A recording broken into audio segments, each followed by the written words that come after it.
I have weird opinions. I dress weird. I am quirky. You know, that just didn't really fit into the more cookie cutter thing of how Luxembourg functions. You know, you have the jobs that are respectable. You become a banker or a teacher. Those are the things Tax you do. dodger. Tax dodger. That's actually only for the big companies. You know, that's like the Amazons and the eBays. I know, but I have to put that one in. Yeah, it's great, but I just want to put that straight once and for all. The people of Luxembourg pay a lot of tax, unfortunately, but the big companies are the ones that get to tax evade in the burg because we got laws around that. Okay. Hello, welcome to Comedy with an Accent podcast. I'm your Taiwanese comedian, Kuan-wen. I interview comedians who perform English stand-up comedy but who are not native English speakers, or they can have a very distinct British regional accent. This podcast is all about comedy, about accent, about languages, and about the comedy technique. So stay tuned if you're interested. Oh gosh, what did I get myself into? All right, cool. I'm excited. Alex, by the way, are we starting? Yeah, it's all recorded. Oh, so you don't do this, I was just making sure, I was giving you guys a little second. So we already started. You just said it. 3, 2, 1. Welcome back to the Comedy with an Accent podcast. Now, Alex, our technician, don't go. I need to start with a question. Don't go. Don't go. I'm here. Na, na, na, na, na. You know the vote. Let go. No, I don't. Too old a reference. Anyway, Alex, our guest today, well, actually, she said it in case you didn't hear it. And could you talk to me a little bit more? Yes, do you want me to really exaggerate my accent? No, that's enough. Right, where is she from? Where is she from? You always put me on the spot. Whoa! Get the money's worth, innit? Right? Extra service. I would be shocked if you got it. More than that. Question number 1. Yeah. Does she sound like a native English speaker? No. No, I'm sorry, darling. No. But it's only because of a slight twang. It doesn't. It's nothing. How dare You can ask for a 10% refund from Rada. Okay. Question number 2. Where is she from? Can I get another sentence? You know, my feelings are a little hurt, so I don't know that. Ooh, I feel like Central Europe, maybe like Germany. But Ouch! Germany would've Oh been my too gosh, strong. I am actually, after this podcast, I'm going to go home and cry. But he was spot on, though. I mean, Yeah, but I feel like the German accent would have been strong. You would have had a stronger accent. does she even have any hint of a German accent? I don't think so. I just think Not to that me, part- because I... that part of Europe, I feel like there's that type of twang. I think it's your demeanor. So you don't look as trashy as... Now the actress comes out. Hi, everyone. Today, our guest is Anne Klein from Luxembourg. Close. That's you close. overheard us speaking. It would have been impossible to get the exact answer. I would have been shocked if you'd known. It was offensive, but it was a good attempt. And we can see where he was It wasn't coming. offensive as such, and I apologize to all Germans, but it's just, a Luxembourger doesn't like being called German. I don't think any country likes being called German at all. But I love all my German friends. Except Argentinians. But anyway. Hi, Anne. How are you? Hi, Kuan-wen. I'm very well, thank you. 10 a.m. we are.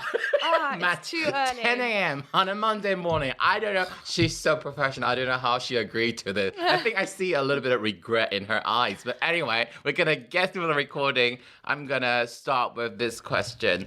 Tu parles français plus couramment ou sprichst du besser Deutsch? Oh, ich spreche besser Deutsch. Besser Deutsch. Mais je parle très bien le français aussi. Ooh, did you hear that? And it's from Luxembourg. Yes. I don't even know where to start. I think you're the only Luxembourgish, that word sounds like a curse word, Luxembourgish comedian in the UK. Oh, that is, yep. Factually true? I think so. A country of just short of 646,000 people. Wow, you've really done your research. To this day, the term research is diluted. All you need is Wikipedia. You get it basic. It's not like I had to go to the library. No, Can but I have you the still, Britannica, please? you still had to go through the effort of looking it up. Most people would have just said, what's the population of Luxembourg? And then I would have had to respond. Well, actually, it was a byproduct because I was on YouTube and trying to type in what does Luxembourgish sound like. Oh. And that guy went through all the trouble to explain the size of Luxembourg, the population of Luxembourg. I even learned one fact that there are about 18 to 19% of Portuguese-speaking people living in Luxembourg. I thought it was more than that, but there's, yeah. No, there are. We have a lot of Portuguese people in Luxembourg, yeah. When you said casually, I thought it's more than that. That's a hint of Farage à la Luxembourg thing. No, I did not say whether I thought that was a good thing or not. I know there's a lot of Portuguese people in Luxembourg. It's, Okay. It was just a mousetrap, a rabbit hole. How dare you? How dare you? You want to lead me into a clickbaity thing. I won't do it. Okay. Anne Klein. Anne Klein. Is it technically, you're not Anne, you're like Anna, or... I'm on. I think people don't even necessarily need to speak German to know Klein means little. Yes. So you're the opposite for Ariana Grande. Oh. Yeah. And Stuart Laws. Stuart Little, the mouse, technically my brother. I know Stuart Law is your creative partner, but yes. I don't think he should be getting any airtime. No, on a my Comedy with an apologies. That Accent was podcast. I don't know what his accent is. It was a Freudian slip. I meant to talk about a mouse called Stuart Little. And then you thought of Stuart Law, so we know your opinion of it. Anyway, so I open the question on Anne's ability of German and French because they are both official languages of Luxembourg. Yep. And because of Luxembourg's position, people switch between languages depending on who they are talking to. And even in the same conversation with the same person, you might also jump between languages. Yeah, is that right? yeah, we do have a tendency to do that. My best friend, she lives in Germany and she's Belgian and from Luxembourg. So What does that mean? She's Belgian from Luxembourg? Well, just like the Portuguese in like she's got the Luxembourgish nationality. She grew up in Luxembourg. Her parents are Belgian. Her family is from Belgium, you know. And she lives in Germany. She's now married to a German guy. And we were working on her You call that surrender. Okay, shouldn't do too much World War II joke. To be honest, that was a hard blow. Imagine their bedtime talk like, occupy me. Jesus. Ich did bin not ganz say that. total von dir besetzt. I do not want to imagine my best friend in bed with her husband. Do you Or do imagine? you? No. Do you imagine your friends in having sexual relations? Well, depending on how hot their partner is. It's an immoral person. Right, well, then let you finish the anecdote. So your friend, a Belgian lady who's from Luxembourg, married a German guy. Yes, we were preparing their wedding invitation, blah, blah. And we talked to each other in Luxembourgish, German, French, English, and sometimes a little bit of Spanish, even though we speak no Spanish, but we just throw in some silly sentences here and Right. there. And we were just talking like that the whole time. And then her husband turned around and he was like, oh my God, can you just choose one language? And we didn't even realize we were doing it. We're just... But this German guy really has to work on his intolerance.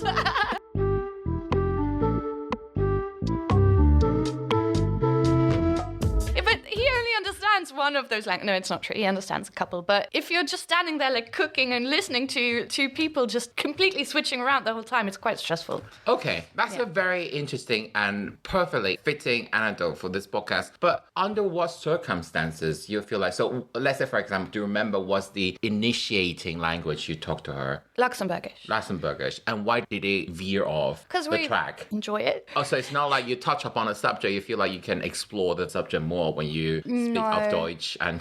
No, German has never been the... Actually, no, I do this a lot with a friend. If it becomes more like serious talk, if we talk about emotion, we tend to go into English. If we try and be like just silly, we do German with a weird accent. Okay, it really baffles me. I'm not judging here. I thought when you go emotional, go deep, you would go to your mother tongue. But why would you... Well, one, Luxembourgish doesn't have that much vocabulary. You'd have to describe a lot of things in English where you have the exact words to describe what you want to say. Name one example, would you? Gosh, it's too early.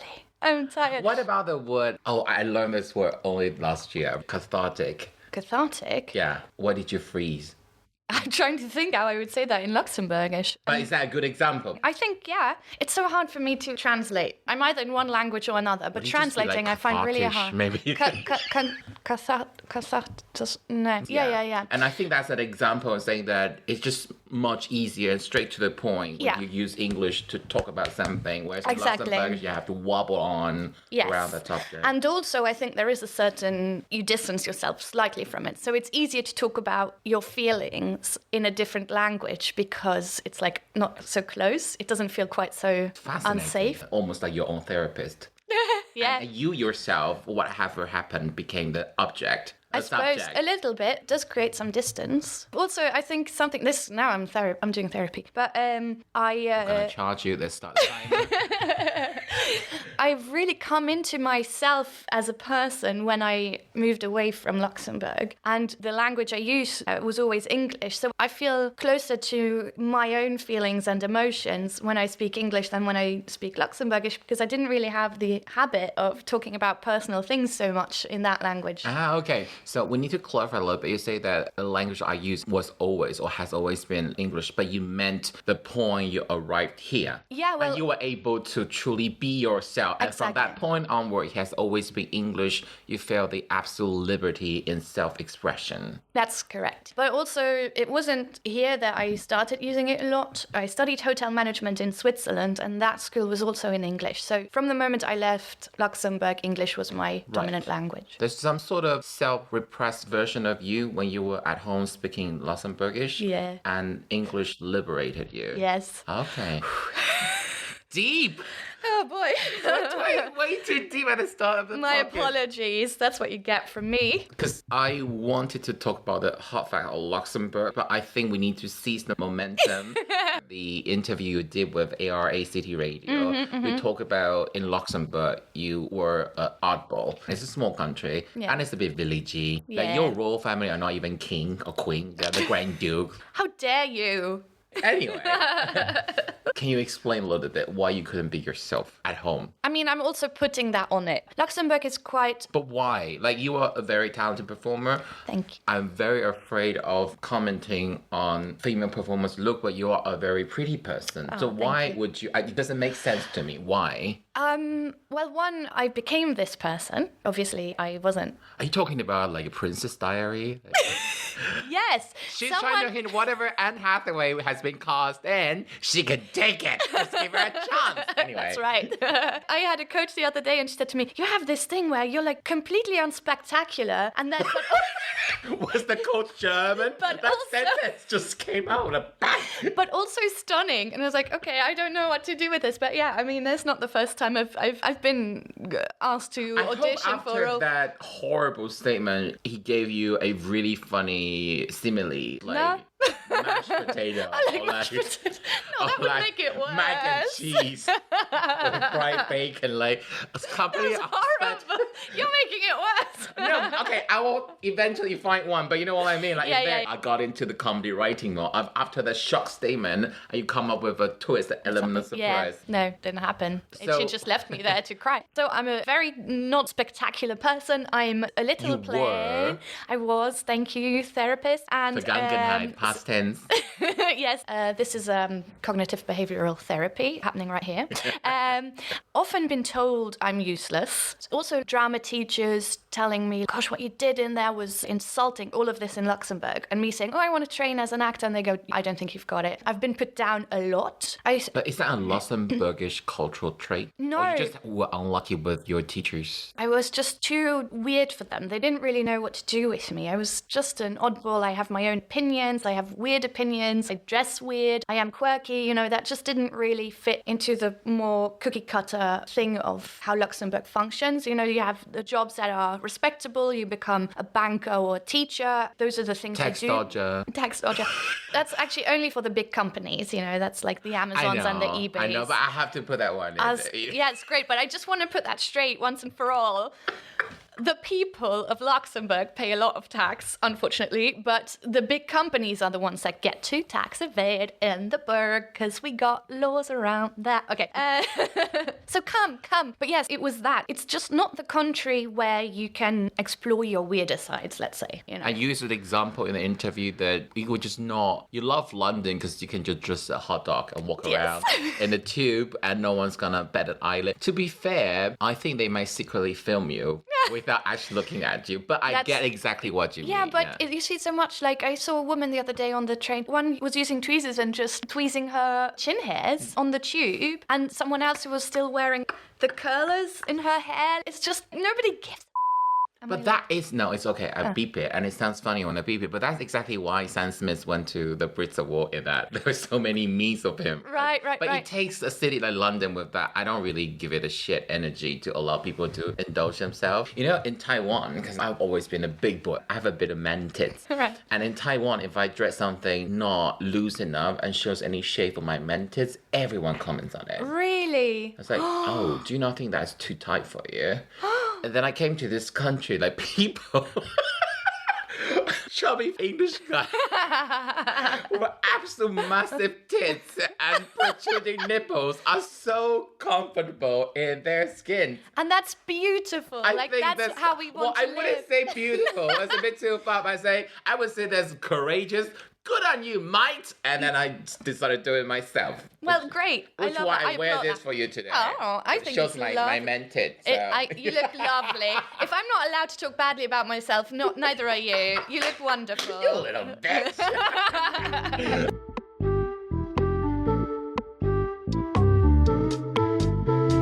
The podcast is very specific about there's a linguistic and the accent and the social connotation element to it. I think your English is perfect, but I'm not a native English speaker. And as evidenced by Alex, our technician, they can tell there's a small element of foreigners. Yes. Does that affect either in the acting world or in the comedy world for you? Well, they say you can't play this role because you don't sound right. It doesn't make sense. That does happen, yeah. But I do find the strength of my accent changes depending on how tired I am or how long I've not spoken English or whatever.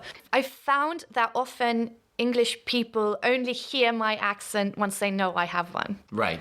So I've had lots of people... Had I not posed a question, he may not have noticed immediately or not noticed Maybe at he all. would have. I'm not sure. Like, as I said, it depends on the day and whatnot. But I've often had people think I was English for a really long time until they found out I was Luxembourgish. And then they would said, oh, now I hear the accent. Yeah. And I think that's a bit of a backwards way. You don't even have that TV English. You don't have the Atlantic, a mix between American and British. I think your English quite clearly British English to me, right. But a very lightly pronounced British English. So I do agree with you on that one. Oh, thank you. So let's say if you try to get a role in Bridgerton, would they say, oh no, obviously you don't sound. Okay, actor CV. Yeah. What accent do you put on there? Well, my coach last week told me to put on an English accent, which I hadn't because, I don't know, I was shy. But actually, yes, I do have an English accent. If Anne Hathaway can be in One Fine Day, you can do better than that.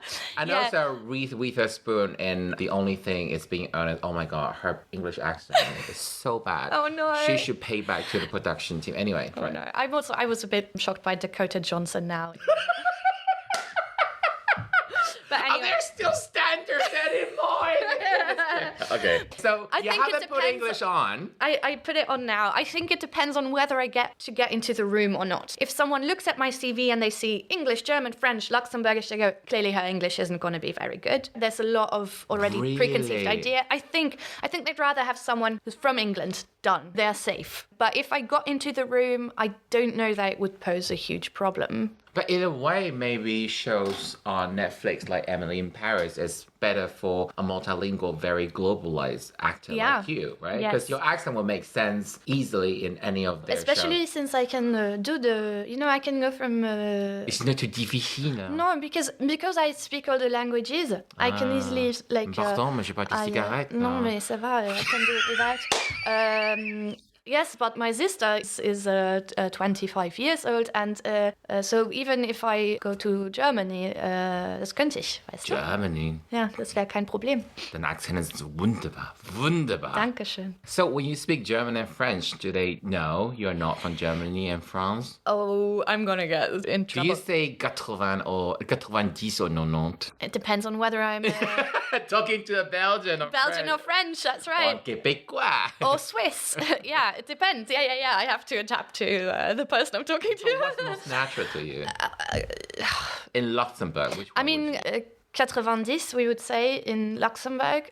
because it's more French. Okay, this sounds patronizing. For the listener who don't know French is a really weird system based on the multiples of 20. So their 80 is 20 times 4, and their 90 is 20 times 4 plus 10, which I think the stupidest system ever. Because they also do the telephone number in 2 digits. So for example, you would say 0698 77, and in France, they'll become 06 20 times 4 plus 18. Yes, It's yeah. a really up system. But Belgians don't say 20 times 4 plus 10. They just say non, which is like 90, which I think is a lot better. Same with 70 is 60 plus 10. 70, oui, yes. Is 70 in Belgium.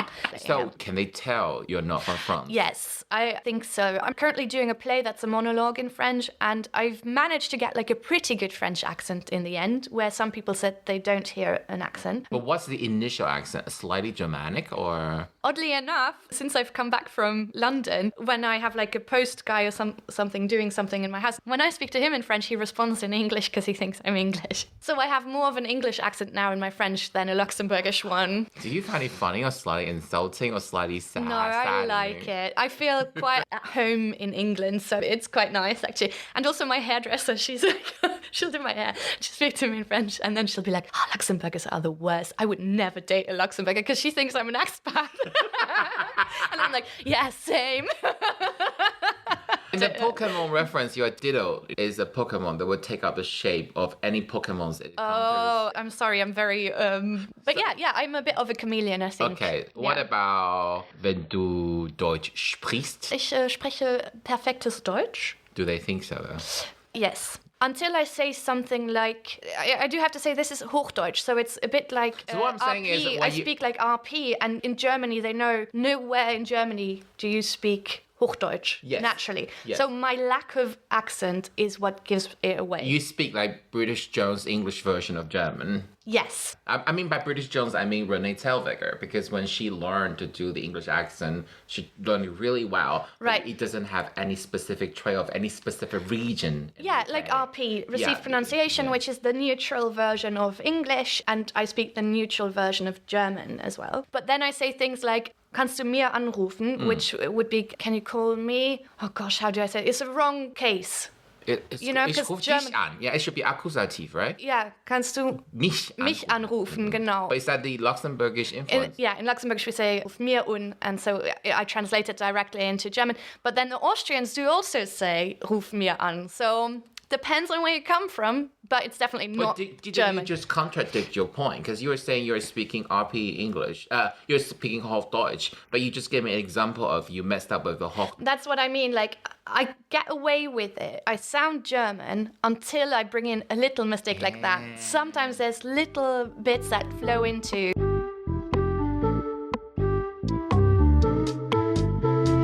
So Luxembourgish is the language because there's now standardized written form. So it sounds for me when I hear it, I was like, did someone speak German and try smuggling some French words in? Yeah. People can, I mean, we've also been in Austria skiing and people asked us, oh, do all Dutch people speak German? And we're like, don't know because we're not Dutch. It does sound like Dutch, it does sound like German, but it's its own language. The Germans closer to the border have no trouble understanding us, but the further you go, they don't understand what we're saying. So it's really not the same as German. When you grew up, you speak Luxembourgish? Yes. With your parents? Yes. You go to school, what's the first language you used? German. I mean, we... Mathematics were taught in Luxembourgish or No, German? in German. We are not taught anything in Luxembourgish. So we speak to each other in Luxembourgish, but all classes are in German. And then when we turn 13, our classes suddenly switch to French. So suddenly we have history lessons in French, and I spend more time with the dictionary trying to understand what it says than actually learning history. So was it more of a struggle to get through the hurdle of becoming more fluent in French compared to German? Yeah, I mean... Or it's depending on where in Luxembourg It depends, yeah, it depends. So we also don't really have Luxembourgish TV channels, like a few, but no entertainment or anything. So I'd be growing up watching German TV, and people closer to the French border would watch French TVs. So for me, German was way, way easier than than French. That's really interesting because you mentioned there's not a big enough of vocabulary in Luxembourgish. Has it to do with the way that those opportunities in Luxembourgish could have developed more words? They've always been monopolized by German already. You know, the country is so small. There's not really much point to developing a really rich language because that's why we speak all those languages. We are just across the border. Like, I drive to Belgium to go to IKEA. It's a 20-minute drive. I drive to Trier in Germany to go shopping on the weekend because it's cheaper. You know, it's a half-hour drive. Like, everything is so close. So those languages are much more relevant for us. And we only speak Luxembourgish amongst ourselves. So there's not really that much need to develop. But it's not dying, though. It's not a dying language. It's not dying. I don't think so. But people are worried. Unless Luxembourgish only marry foreigner and no Luxembourgish marry each other. Because chances are when you marry someone else and your partner's language is likely to be a bigger language than Luxembourgish and the children's like, nah, I don't. Imagine like how Asian students send their kids to Chinese Sunday school. Right. I don't think any Western child would agree to go to a Sunday Luxembourg. Yeah, I found this YouTube channel. It's called like Luxembourgish with Anna. It's also an Anna. And her followers like 5 digits. Like, wow, that's pretty amazing. Considering the size. And I also think Luxembourg is small enough. Like, I wouldn't say it's like minuscule. It's not a micro state, but it's not big. Yeah. So I can understand enough people still try to think, okay, if I live in Amsterdam, maybe it's better I learn a little bit Dutch or Swiss German is so different from High German. So that maybe if I'm going to work in Zurich, let me learn a bit of Swiss German. But Luxembourg is small and it's easily connected to all the other bigger countries nearby. And there are only 46,000 people that speak it. And part of, I think, the issue why it's so hard for people to learn it is because we speak so many languages. So the second someone struggles with Luxembourgish and has a German accent, a French accent, an English accent, we'll jump in and respond in their language. Do not ask for their consent before you do that because that's rather... Don't take this out of context. No, but at least you have the capability to back it up. Because when I was living in Germany and sometimes they hear my accent and say, oh, it's easier if I speak English. Is it? Right. And I start my normal speed of English. They couldn't catch up. I said, your English is not that great, is it? The problem is people think we are responding in their language because we can't be bothered waiting for them to speak Luxembourgish. But I think we tend to do it out of kindness because we're like, oh gosh, you're struggling, but I speak your language, so no worry, you know. Can I learn 2 sentences from you then? Sure. Okay, say feia bea zea zea. Feia bea zea zea. 4 beers, quick. 4 beers. Oh, 4 Bier. Ja, schnell. Schnell. Ja. Wheat. Uh-huh. Does that make difficult because you're foreign, but it's not really, okay, I'm not going to say it's not a thing, but it doesn't register on people's mind. It's like, okay, she's from Luxembourg. What is Luxembourg about? You don't even have the football team that get to Euros. You know, like the national image is not specific. That's the thing. Most people don't even know about Luxembourg. They're not aware of it. The amount of times they say, oh, is that in Switzerland? And I go, no, it's its own country. It's much bigger than Liechtenstein. Yeah, I was just thinking of Liechtenstein. Yeah. It is bigger than Liechtenstein. Yeah. But people do confuse Luxembourg and Liechtenstein. They don't know where it is. They think it's in France. You know, they think it's a city. Or they link it immediately to tax haven, money, banks, all of that stuff, which is fair enough. And then found out that there's a TV show on Amazon Prime called Patriot that's meant to be set in Luxembourg and it's shot in Prague. So the people are like, gosh, Luxembourg is beautiful. And it is, but not like that. So I had an ex who used to work in Metz. And when I went to visit him, I was like, what do we do here? I was like, I want to go somewhere. It's so boring. So we decided to visit Luxembourg. Right. I was like, should we book overnight hotel or something? He said, nah, I think 1 afternoon is enough. That's a bit harsh, but... Well, it is enough. But I find the medieval part of Luxembourg stunning. It's gorgeous. No, I like the fact valley. you have this little sort of citadel, the city center. And the valley. But did you go to the old town, like the old part of it? And we have like an elevator taking you down into the valley. I think it's only because I had too much expectation on your royal palace. Oh, yeah, that's not a thing. And I got there, I thought, I think the one in Disneyland is just like my breath. Yeah, I mean, it's not. It's not a king, it's a Grand Duke. That's right, a Grand Duke, yes. Okay, so I'm talking about all this nonsense because you rarely talk about, I think I've only heard one joke from you. It's about the size of Luxembourg being small. You're making fun of that. It's not a very strong joke. I think you did that because you feel obliged with the show. I did. Yeah, I was like, fine, I'll do something. I used to not want to say where I'm from. I used to want to keep it, not in my private life, everybody knew I was Luxembourgish, but I felt like on stage, I didn't want to bring it into the mix. But that only works when we are absolutely sure. So you made the assessment most British people don't register, you're not from here. And if that's true, I think it's absolutely fine. But if they can slightly tell they still have a bit of accent and you don't actually tell them where they're from, then it's gonna offset. Well, when I first did stand-up, when we gigged together more, I think I had a stronger accent at the time. And also, I would always say I'm a foreigner, but I just wouldn't say where from. I wanted to keep them guessing. I didn't want to play into the stereotype of making my comedy all about being a foreigner. But you know that is a very strong trope. Maybe I would be more successful now if I'd done it. But I've got pride. Who needs a career? I've got my values. It's been kind of this one not going.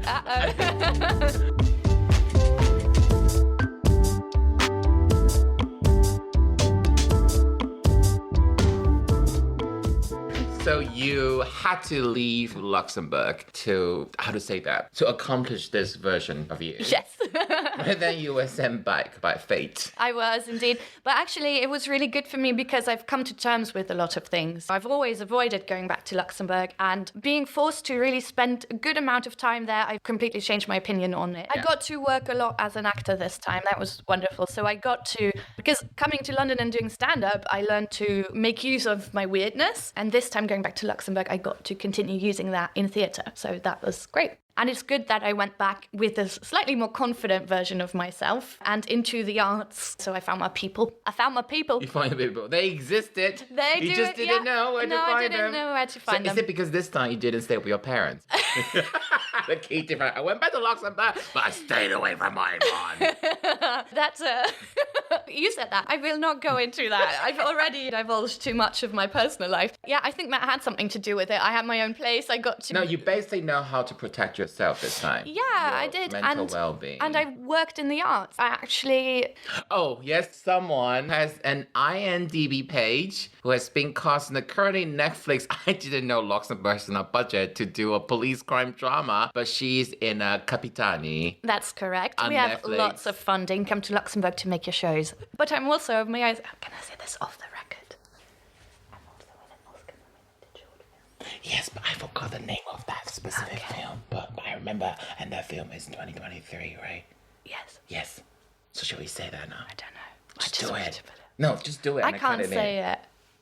Are you saying that I should Google? No, I don't know. You are an actor/comedian. Yes. Based on what I gather, becoming a comedian wasn't fully what you intended because you loved sitcom. You say that one of your drama teachers at RADA taught you, you're very funny. So I thought, okay, I want to write sitcoms. So you took a comedy course, just try to learn the art of writing without the intention to perform. Correct. But you were coerced into joining the final showcase. Correct. And it went down well. And I was a star from the get-go. And so I had no choice but to continue.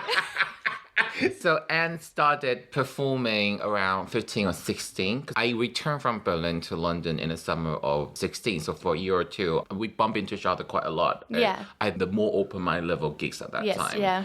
So what did you feel like? Am I an actor now? Am I a comedian? Is that distinction important? Yeah, I struggled a lot actually, having left RADA and then coming back and seeing lots of actors do really well in plays and me going, oh, I'm doing stand-up. I felt a bit like Did you feel the hostility from certain comedian with people who have a bit of background in acting and they sort of dip it in comedy? I don't know if you encounter that, but I definitely sense that people would have quite negative opinions. Oh, you're only doing this because your acting wasn't really working and now we are your second best option. I didn't feel that so much, but I don't think I really mentioned a lot that I've done acting, I think. Because I know of some actors who were using stand-up to become known as actors. And I know comedians really have a problem with that, to be like, oh, you're using this as a springboard for other things and you have to be a purist about comedy if you want to do comedy and all that. So funny enough, those comedians are now using social media and sketches. Exactly, and they're on Netflix TV shows. To further their stand-up career, but previously they could be quite critical of sketch comedy, right? So yes, yeah. Hypocrites. Yeah, but I had an opinion like that too. Like you have to choose a thing, you have to choose a lane, and are you a musician or are you an actor? You know, I was like, Britney Spears is now doing films. What the hell? When I was little, that was when I was like 7 or something. I just wanted. No, this was back in the day when she was doing I'm not a girl. Crossroads, the movie, I think. And as a 7-year-old, I was like, why is she doing both? Can't she just choose one thing? And now I realize, like, no, we're all creatives, actually. And it's all one thing. What's the python slippery on her neck? You know, in the gay. Anyway.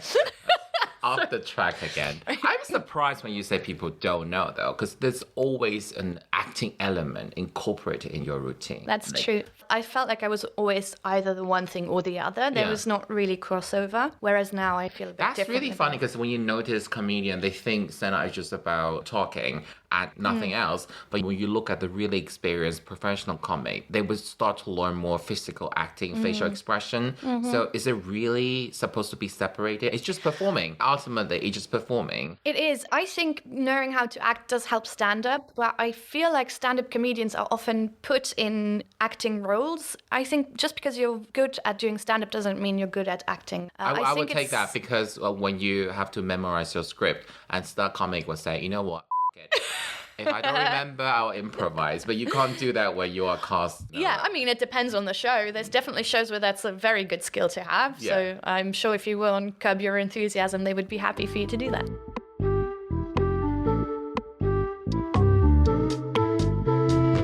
Actually, to welcome you, I prepared this music. It should have started with it. I don't know why I got distracted. Oh, gosh.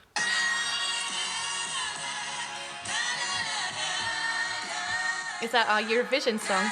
Yes, but you look confused because you have not heard of it. Oh, it's French.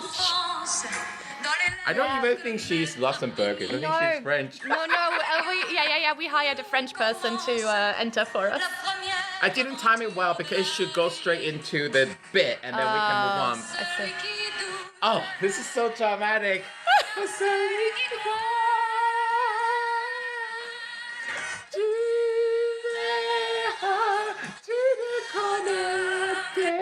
Sorry. Right. Gorgeous. Yeah, I've never heard Lost that the song. connection. I think the only time I heard that song was when I did your Eurovision gig, and I think you played it to bring me on stage. I just don't know the song.